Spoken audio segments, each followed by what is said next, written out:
For advertisements, please contact 8125893028. మా mail ID maxtvtelugu@gmail.com. సరే, ఈరోజు ప్రజల స్పందన, ఈ అనూహ్య స్పందన చూస్తుంటే వారు వన్ సైడ్ అని అందరూ అంటున్నారు. దీని గురించి మీ స్పందన ఏంటి? యాక్చువల్గా గ్రౌండ్ అయితే గట్లే ఉంది. ఏ ఇంటిని కదిలించినా, ఏ గేటెడ్ కమ్యూనిటీ హాల్ హౌజెస్కి పోయినా, అపార్ట్మెంట్లకు పోయినా, బస్సులకు పోయినా ఎందుకో మోడీ గారు మూడోసారి ప్రధానమంత్రి కావాలి, ఇదే నినాదం వాళ్ళకి. ఆ తదుపరి మాలాంటి వాళ్ళు, ఆయన పరిచయం ఉన్న వాళ్ళు, గతంలో ఇంత సర్వీస్ చేసిన వాళ్ళం ఉంటే ఇంకింత మరింత నెత్తికెత్తుకొని నీవే గెలవాలి బిడ్డ, నీకే ఓటేస్తాం. స్థానిక ఎన్నికలు వేరు, అసెంబ్లీ ఎన్నికలు వేరు, కానీ పార్లమెంట్ ఎన్నికలు మాత్రం తప్పకుండా దేశ రక్షణ, శాంతి భద్రతలు, ఆత్మగౌరవం, అభివృద్ధి, సంస్కృతి సాంప్రదాయాలు ఇవన్నీ కలగలిసి కాపాడే బిడ్డ మోడీ గారే కాబట్టి మోడీ గారికి ఓటేస్తామంటున్నారు.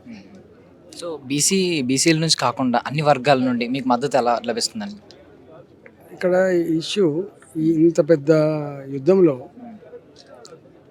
ఈ వర్గం ఆ వర్గం అని కాకుండా మీరు అంటే ఓబీసీలు ఉన్నారు, మరి ఆంధ్రన్న అని చెప్పే ఫీలింగ్ ఉంటుంది. ఉద్యమకారులు ఉన్నారు, మా ఉద్యమకారుడు అనే ఫీలింగ్ ఉంటుంది. ఇవాళ పార్టీ మా పార్టీ అనే ఫీలింగ్ ఉంటుంది. ఇట్లా కులాలు ప్రాంతాల కంటే కూడా అన్ని వర్గాల ప్రజలు మోడీ గారిని ఈటల రాజేందర్ని గెలిపించాలని అనుకుంటున్నాను. సో ఈసారి అయితే లక్షల మెజారిటీ ఖాయమని అంటున్నారు. మీకు మెజారిటీ అయితే ఇప్పటివరకు కొత్త ఏం కాదు, ఎన్నో సంవత్సరాల నుంచి చూస్తున్నది, ఎన్నో ఎన్నికల్లో. సో ఇప్పుడు మీరు ఎక్స్పెక్ట్ చేసేది ఎంత? అట్లా మన చేతిలో ఉండదు, మనం వాడికి చెప్పకూడదు. కానీ దీన్ని బట్టి చూస్తుంటే మంచి మెజారిటీ, రెండు పార్టీలకు డిపాజిట్ రాని పరిస్థితి ఉంటుందా అనిపిస్తుంది. అధికారంలోకి రాగానే మొట్టమొదట మీ దృష్టి దేనిపై ఉంటుంది? మీరు ఏం చేయబోతున్నారు? పేదలకు డబుల్ బెడ్రూమ్ ఇవ్వాలి. రెండవది అప్రస్తుతంగా ఉన్నటువంటి ఈ స్కైవేలు ట్రాఫిక్ జామ్లతో బాగా ఇబ్బంది అవుతున్నది.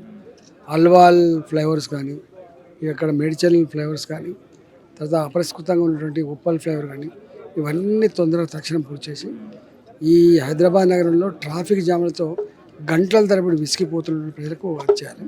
రెండోది కంటోన్మెంట్ గేట్లన్నీ మూసేసి రోడ్లను బంద్ చేసి కొంత ఇబ్బంది పడుతున్న పరిస్థితులు, ఇవన్నీ పరిష్కరించాలి చక్కగా. మూడోది ఇక్కడ సిమెంట్ రోడ్లు లేవు, డ్రైన్లు లేవు, డ్రైనేజ్ సిస్టమ్ వ్యవస్థ సరిలేదు, డ్రింకింగ్ వాటర్ చక్కగా లేదు. ఇక్కడ ఐటీ కార్డర్ కావాలని కోరుకున్నది. ఇక్కడ స్కిల్ డెవలప్మెంట్ సెంటర్లు పెట్టాలి, ఉద్యోగ అవకాశాల కోసం తర్ఫీదు చేయాలి, ఇవన్నీ ఉన్నాయి. ఒక మాట చెప్పాలంటే సమగ్ర అభివృద్ధి మల్కాగిరి బీజేపీతోటే సాధ్యమవుతుంది, కేంద్ర ప్రభుత్వ అండదండలు ఉంటేనే సాధ్యమవుతుందని చెప్పి భావిస్తున్నాను. కాబట్టి నాలాంటి గతంలో ఉద్యమకారుడిగా ఎమ్మెల్యేగా పనిచేసిన, తర్వాత మంత్రిగా పనిచేసిన అనుభవం ఉంది. కాబట్టి అందరికీ నమ్మకం ఏముందంటే రాజేంద్రనాథ్తో సమస్యలు పరిష్కరిస్తారనే భావన ఉంది. సో ప్రజెంట్ ముఖ్యమంత్రి గారు రేవంత్ రెడ్డి గారు దీనిపై బాగా దృష్టి సాధించారని చెప్పి చాలామంది అంటున్నారు బయట. మరి అది అంటే ఏమైనా ఆకాశం నుంచి వచ్చింది ఆయన, ప్రజల్లో ఆయన ఒక భాగం తప్ప. అంటే ప్రజలు తక్కువ అంచనా వేయద్దు. నేను ముఖ్యమంత్రి కాగానే తెలంగాణని శాసిస్తా, ప్రజాభిప్రాయాన్ని మారుస్తా, ఇవన్నీ నడవయి. ప్రజలే అంతిమంగా గొప్పవాళ్ళు, ప్రజలే చరిత్ర నిర్మాతలు.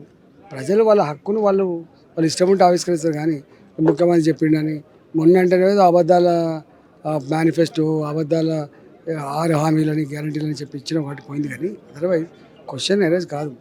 ఇలా మీకు ఇన్ని నెలల నుంచి ఉన్నాం, మేము అంటున్నాం ప్రజలు భిక్ష పెడితే మాకే పదవి వస్తుంది. కానీ ప్రజల ఆశీర్వాదం లేకుండా వాళ్ళు భిక్ష పెట్టకుండా వస్తారని మాత్రం అనుకోదు. నేను అనుకోండి మల్కాగిరి ప్రజలు నేను శాసించలేను, మల్కాగిరి ప్రజలు నన్ను శాసిస్తారు. సో 20 ఏళ్ళుగా మిమ్మల్ని అబ్జర్వ్ చేసిన ప్రజలు ఏంటంటే మీరు పదవుల కంటే ఆత్మాభిమానానికి ఎక్కువ ఇంపార్టెన్స్ ఇస్తారని చెప్పి అర్థమవుతుంది. సో మేమైతే మీరు గెలవాలని మనస్ఫూర్తిగా కోరుకుంటున్నాం సార్. కంగ్రాచులేషన్స్ ముందుగానే చెప్తాం. Thank you.